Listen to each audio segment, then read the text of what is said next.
Hola chicos, muy buenas noches. Les doy la bienvenida a la clase grabada en esta instancia de la materia Teorías Contemporáneas de la Enseñanza. Como ya saben, esta clase que voy a estar subiendo a YouTube y la de la semana que viene corresponde al libro de Graciela Hernández de Lamas, en el cual vamos a trabajar las cuestiones de los desafíos del aprendizaje ligadas a tres grandes ejes. Los verbos vamos a ver hoy con el capítulo 4 y más adelante les voy a decir los contenidos que corresponden al capítulo 5 y al capítulo 6. En este caso vamos a hablar del concepto de aprender a aprender o el concepto de aprendizaje, tomando en cuenta 5 verbos que son sumamente importantes. Leer, pensar, escribir, solucionar y estudiar. Todos estos verbos remiten al desarrollo y al progreso de nosotros como estudiantes. Yo, siendo profesor, me considero un estudiante también.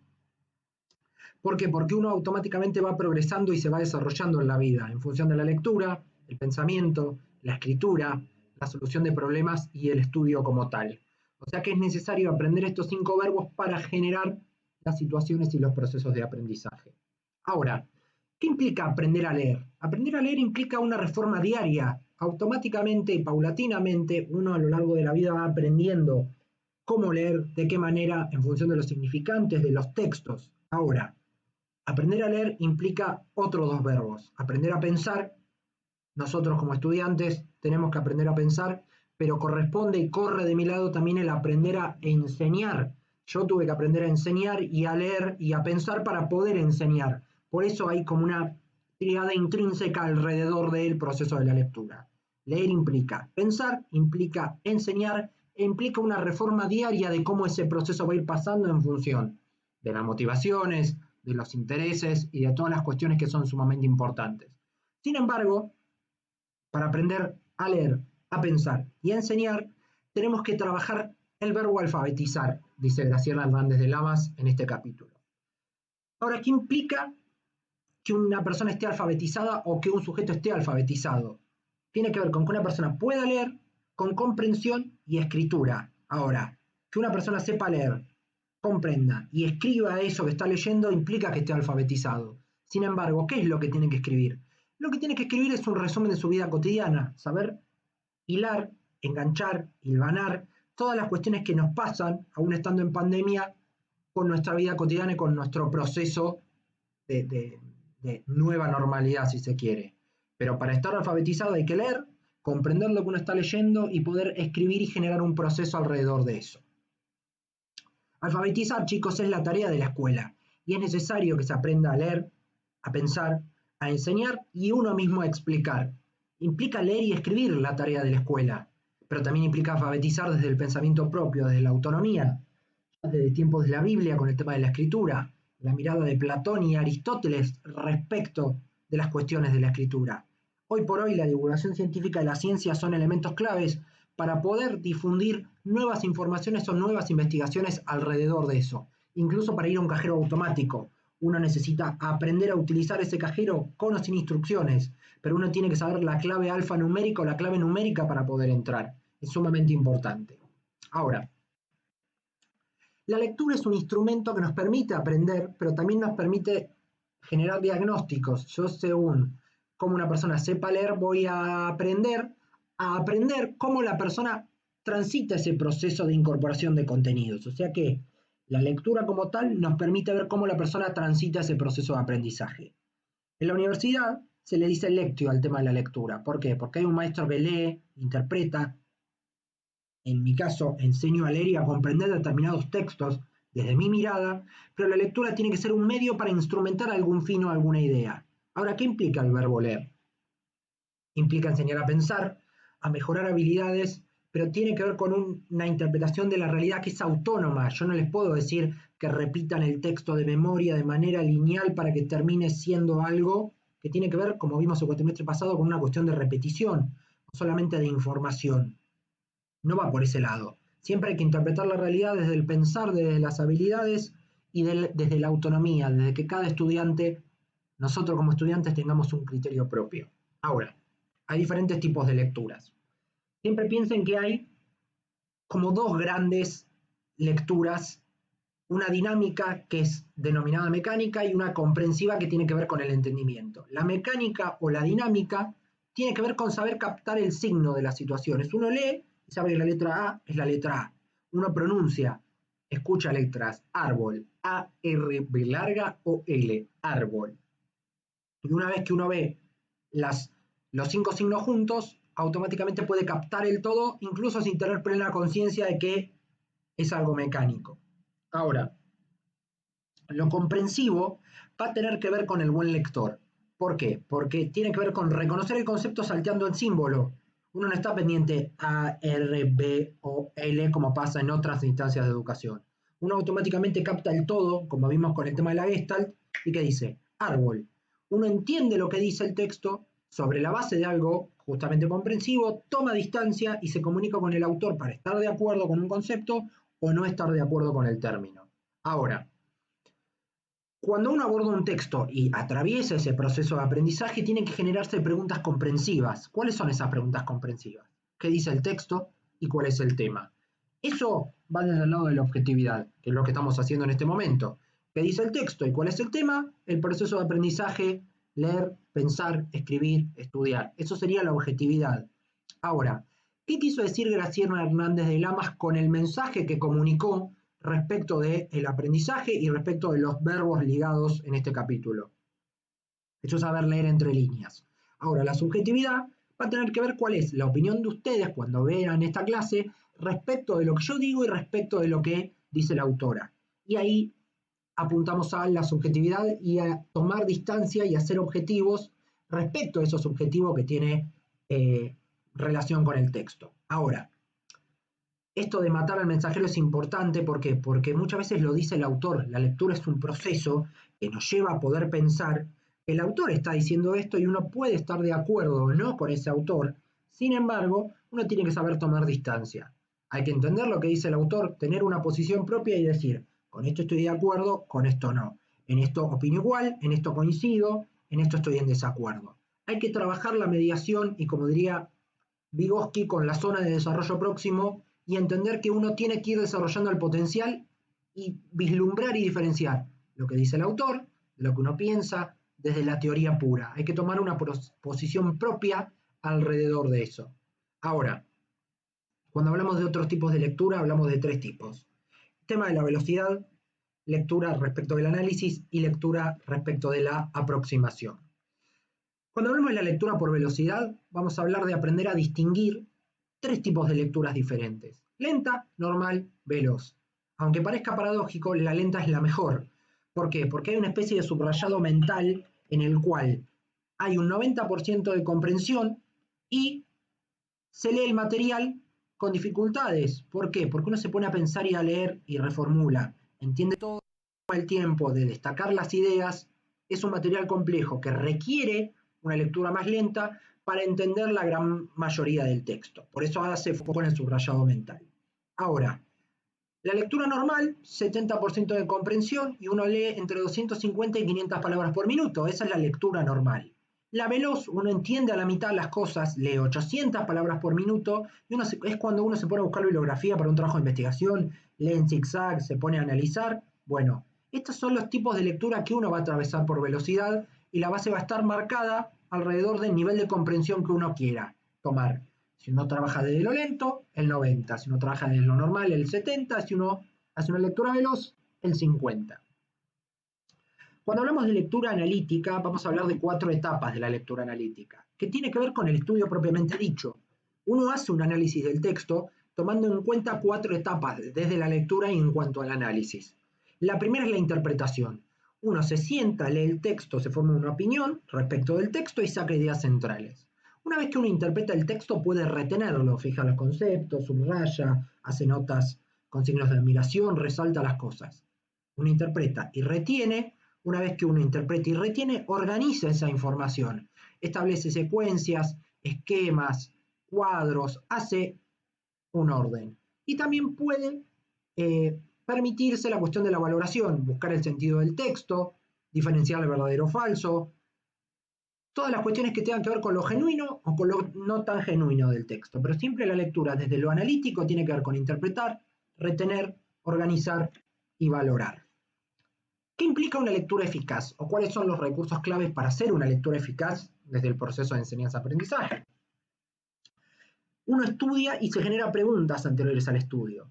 Las tiene que preparar el docente. Cuando ustedes lean el texto, el estímulo va a ser lo que yo esté explicando. Entonces yo voy a preparar preguntas disparadoras.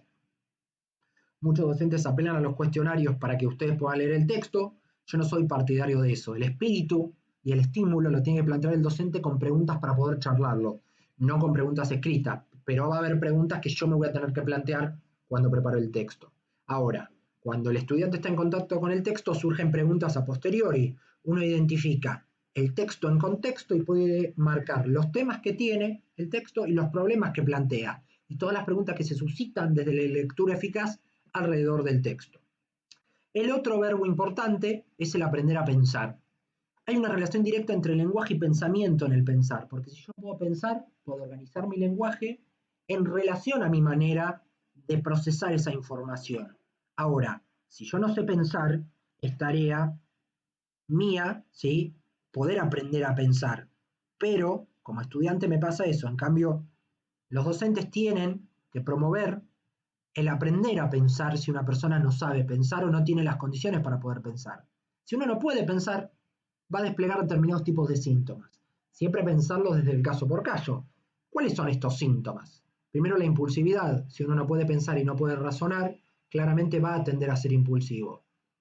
Si uno tiene dificultades para procesar la información, va a depender mucho del profesor. El profesor puede adquirir una posición paternalista frente a la situación, lo cual es complicado. ¿Por qué? Porque además de depender del profesor, se puede depender de la memoria y de la bibliografía y tratar de ir al texto todo el tiempo, lo cual es complicado. Si uno no puede pensar o no sabe pensar, tiene un juicio apresurado cuando uno necesita interpretar, organizar, retener y todo lo que dijimos antes, hacer una lectura analítica. Si uno puede pensar, puede leer y puede organizar la información. Por ende, uno tiene que evitar el juicio apresurado como síntoma. Esta cuestión del descuido, de la desorganización, van todos los síntomas de la mano. Si yo dependo del docente y soy impulsivo, voy a tener un descuido y no me voy a poder organizar. No estudiar lo suficiente también. Si uno no sabe pensar y tiene que aprender a pensar, no estudia a veces lo que se necesita. Uno no se puede concentrar, puede no saber leer, digo, si uno no sabe pensar, automáticamente va a haber un problema en la lectura. Va a haber falta de curiosidad intelectual, uno no va a tener ambiciones respecto de la lectura, porque no sabe pensar, entonces no puede leer. Es una complicación. Todo esto se resume a 3 elementos. Una persona puede tener resistencia a pensar porque tiene miedo de aprender. Uno puede tener baja autoestima y no estar motivado y desconfiar de lo que está pensando en la medida de lo que puede hacer, y también puede tener problemas para captar el significado, esto que les daba a entender con el tema de la palabra árbol. ¿Cuál es el desafío principal hoy por hoy en educación, sobre todo en contexto de pandemia, por Zoom, por Google Classroom, por Blackboard, como la plataforma que cuenta la facultad? El enseñar a pensar. Ese es el principal desafío. Muchos docentes plantean el repito como un loro, incorporo el dato, listo, nos vemos. No tiene nada que ver eso con enseñar a pensar. Enseñar a pensar tiene que ver con autonomía, con adquirir progresivamente los contenidos, con espontaneidad, también con reglas y con encuadre, pero promover el esfuerzo de cada estudiante en un contexto de enseñanza-aprendizaje. Con la verdad, con lógica, pero siempre adaptando el contenido de la asignatura a cada estudiante, a cada caso, a cada situación y a cada singularidad en ese proceso.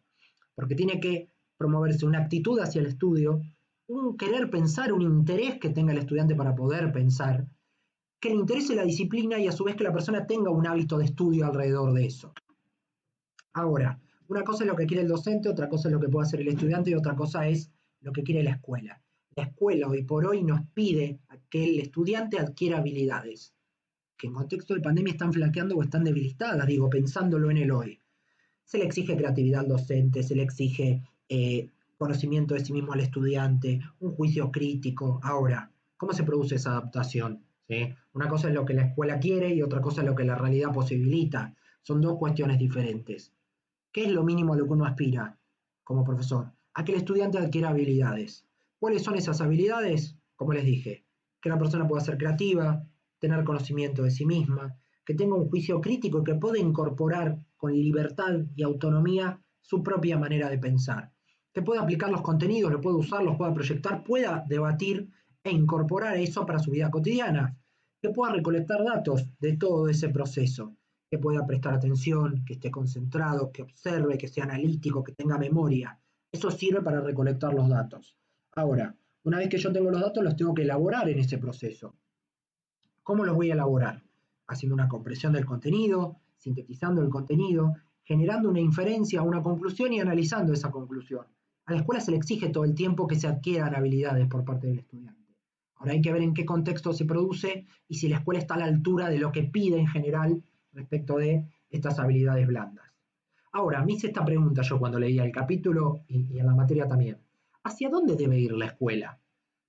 Tiene que apuntar hacia el juicio crítico, en primer lugar, como está en Celeste. Tiene que apuntar a la autonomía respecto de que el estudiante pueda estar empoderado, pueda pensar a su manera, sea en el nivel que sea. Muchas veces al estudiante se lo adoctrina, pero tiene que tener un juicio crítico como para poder pensar en lo que quiere, de la manera que quiere, y poder tomar decisiones de manera autónoma y también tener creatividad en ese proceso. Otro concepto muy importante, voy a saltearlo en la metacognición porque lo voy a dejar para el final, el aprendizaje emocional. Hoy por hoy, la escuela tiene que ir hacia el aprendizaje emocional para cultivar la educación emocional y permitir trabajar el tema de la autoestima, el autoconcepto, aprender a regular las emociones. Y siempre el profesor tiene que planificar y la escuela tiene que ir para lo situacional, adaptarse al contexto para ese texto poder ambientarlo a una situación particular. Pensarlo así, en función del contexto, en función del estudiante y en función de cada realidad. Ahora, el concepto clave, que es el que está en rosa, es la metacognición. Escucho a muchas profesoras, muchos profesores decir, ¿cómo fue tu proceso metacognitivo a lo largo de la cursada?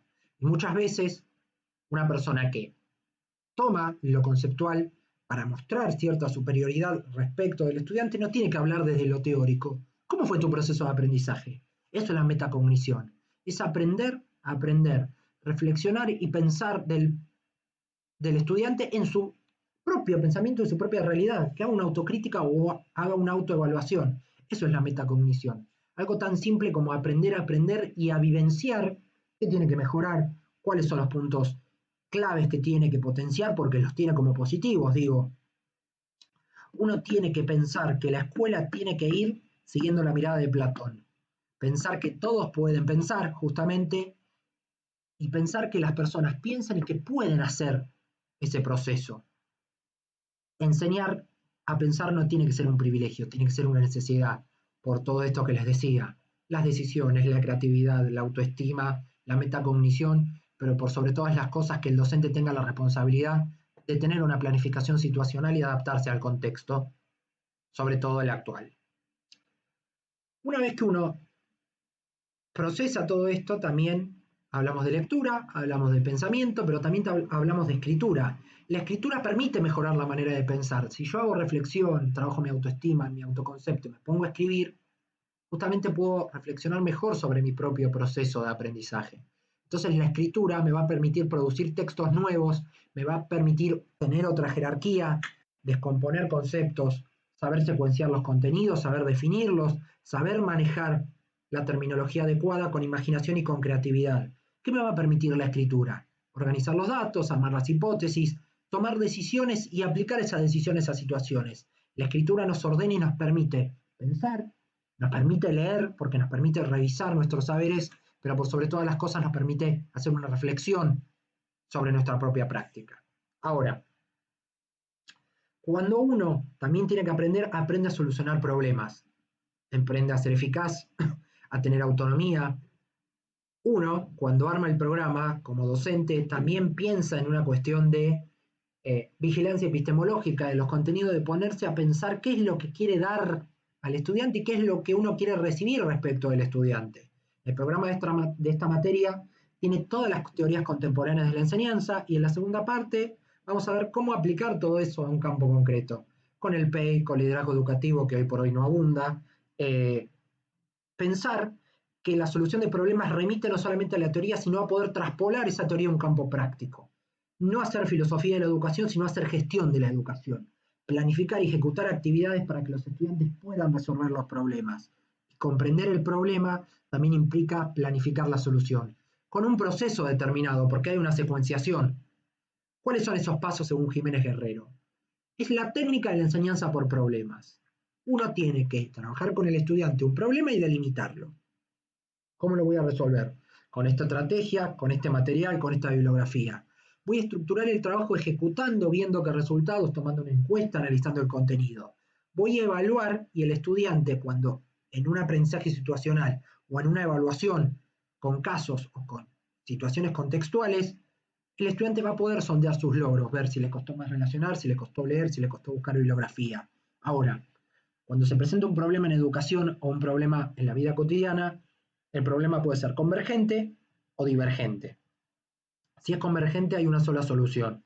La idea es que el estudiante, desarrollando competencias, pueda lograr que ese problema sea divergente, hallar múltiples soluciones a esos problemas que se presentan en la vida cotidiana.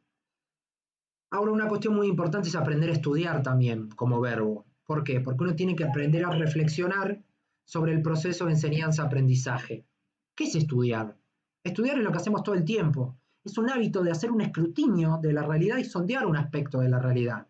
Conocer qué es y por qué pasa esa situación, cómo voy a abordar un texto, de qué manera, voy a captar el todo, incluso sin tener plena conciencia. Me pongo a leer un libro y me pongo a pensar, lo hago de esta manera, lo hago de otra manera. Estudiar es un hábito, es un ejercicio, tiene que ver con una cualidad que se instala en la persona, tiene que haber una disposición, un interés, una intención a la acción.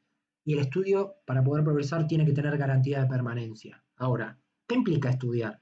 Implica preparar un material, implica tener tiempo, implica tomar distancia de los contenidos para poder reflexionar sobre lo que está bien o lo que está mal, o sobre lo que uno considera que es cercano a su pensamiento y lo que no.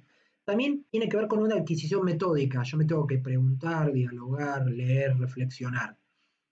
Uno se tiene que esforzar en la elaboración de lo que va haciendo. ¿Por qué? Porque uno compara, estructura, dice esto sí, esto no, esto el texto está espectacular, esto no me gusta. Para después uno, en un proceso de escritura, elaborar un producto final, en el cual se garantice el uso del contenido y que ese contenido tenga permanencia. El proceso en cuanto a los verbos es muy importante. Pero uno siempre habla de la excelencia educativa, de la calidad educativa, de la innovación, de la transformación. Pero también uno tiene que entender que hay un buen estudiante y Graciela Hernández de Lamas habla de cómo tiene que ser un buen estudiante. Tiene que querer alcanzar la verdad desde su punto de vista, porque siempre tiene que ver con una coincidencia entre el mundo propio y el lenguaje, diría un amigo mío filósofo. Ese alcanzar la verdad va a tener que ver con saber cómo estudiar, con hacer eso, porque digo, uno puede saber cómo estudiar y no ejecutarlo. El buen estudiante tiene que tener una intención de estudiar, tiene que tener compromiso, tiene que tener voluntad para lograr un objetivo. Saber leer, tener curiosidad por la lectura, buscar cosas y tener capacidad de abstracción para poder tomar distancia y poder procesar la información. Tiene que haber amor al saber, chicos. Poder valorar el estudio y entender que es una herramienta de progreso que nos va a dar autonomía, que nos va a dar hábitos y que nos va a permitir progresar. Esto hace al buen estudiante. Ahora, ¿cuál es el estudio eficaz y qué es lo central para el estudio eficaz? Tiene 10 características este estudio eficaz. Primero tiene que ser el estudio algo que nos permita perfeccionar, esa es la primera característica, es algo activo, es algo que se perfecciona.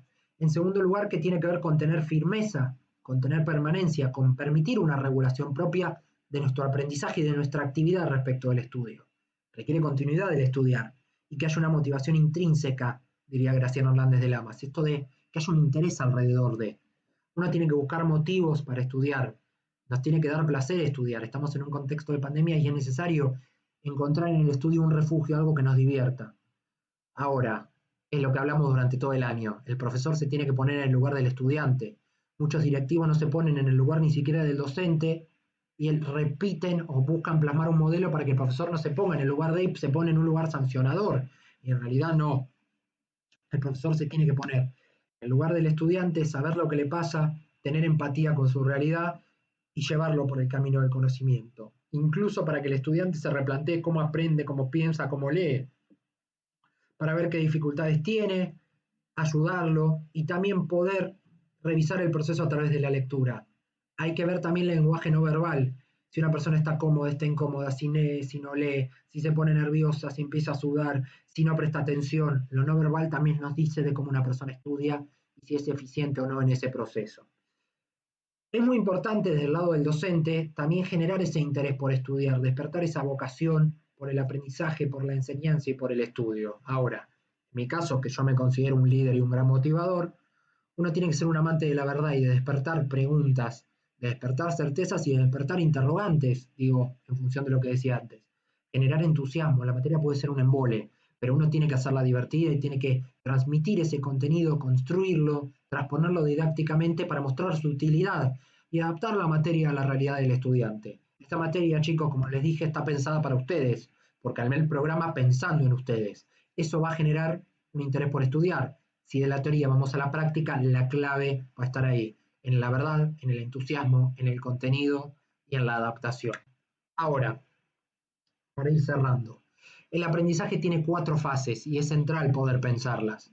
El aprendizaje es receptivo, porque uno va a observar, va a escuchar, va a preguntar, que es lo que hacemos por Zoom. Sobre la base de la receptividad uno va a reflexionar, va a juzgar, va a sintetizar, va a relacionar, se va a poner a indagar sobre todo el proceso. Después va a adquirir el contenido, lo va a fijar y lo va a poder transponer, como vamos a hacer con el parcial audiovisual.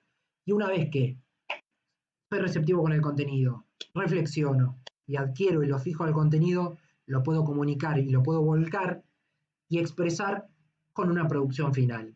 Siempre hay que correlacionar las fases con lo que la institución permite, que en mi caso, en esta institución, tengo un manejo libre de contenidos y puedo trabajar con absoluta libertad y poder pensar la educación de una manera formativa, ¿sí? En la institución, pues tiene que permitir las condiciones para que el aprendizaje pase y a su vez respecto de las actividades y las habilidades de cada estudiante, ver que este proceso receptivo, reflexivo, adquisitivo y comunicativo es singular y es del caso por caso.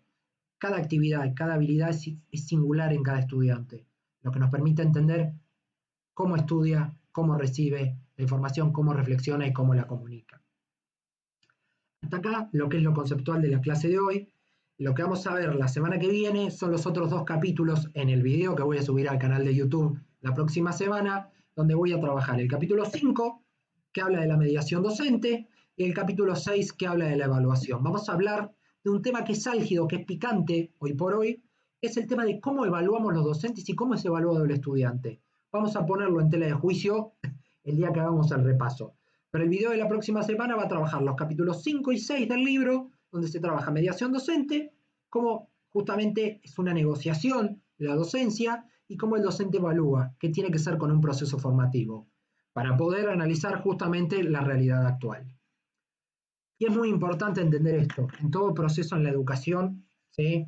En todo proceso del sistema educativo, uno se encuentra con profesionales del sistema educativo que miran la educación como profesionales y son profesionales de la educación, y uno se encuentra con profesionales del sistema educativo, que son profesionales que no están formados en el rol y muchas veces pasa que no pueden reflexionar y que se piensan que saben todo y en realidad uno aprende a leer, a pensar, a escribir. Entonces voy a tomar una frase de Napoleón que nos sirve para el aprendizaje y para la vida, que dice, los sabios son los que buscan la sabiduría, los necios piensan ya haberla encontrado. Esta frase la dice Napoleón Bonaparte. Uno a lo largo de la vida tiene que aprender a leer, a escribir, a estudiar, pero por sobre todas las cosas tiene que despertar el interés y enseñar a pensar. Y ustedes, chicos, como son grandes estudiantes, están atravesando un proceso como lo atravesamos todos de aprender a pensar, siempre como sabios y nunca como necios. Hasta acá la clase de hoy, espero que les haya servido, va a estar subida en el canal de YouTube. Próxima semana hablamos de mediación docente y evaluación. Un placer enorme, hasta el próximo video, que tengan una muy buena semana. Acuérdense, los sabios buscan la sabiduría, los necios creen haberla encontrado. Muy buena semana. Chau, chau.